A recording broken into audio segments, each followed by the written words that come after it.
কয়েক সেকেন্ডে আমরা কখন কোন কারক বসে সেগুলো জেনে নিই খুব সহজেই ক্লিকের মাধ্যমে। যেমন কর্তৃকারক, এটা হচ্ছে কে বা কি দ্বারা যদি বোঝানো হয় সেটা হচ্ছে কর্তৃকারক হয়। কর্মকারক, কর্মকারক হচ্ছে কাকে বা কিকে যদি কাজ করানো বোঝানো হয় সেটা হচ্ছে কর্মকারক। মানে যার উপরে কাজ করানো বোঝানো হবে সেটাই কর্মকারক। করণকারক, কিসের দ্বারা, কিসের দিয়ে, এই সমস্ত দিয়ে যদি কোনো কিছু বোঝানো হয় কাজ করানো, তাহলে সেটা হচ্ছে করণকারক বসে। সম্প্রদানকারক, সম্প্রদানকারককে নিমিত্তকারকও বলে।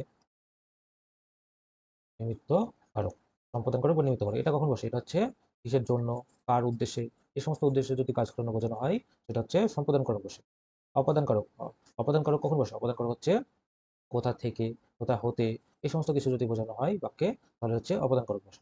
অধিকরণ কারক, অধিকরণ হচ্ছে কোথায়, যদি কাজটা কোথায় মানে কোনো জায়গার উল্লেখ থাকে বাক্যটাতে, তাহলে সেটা হচ্ছে অধিকরণ কারক বসে।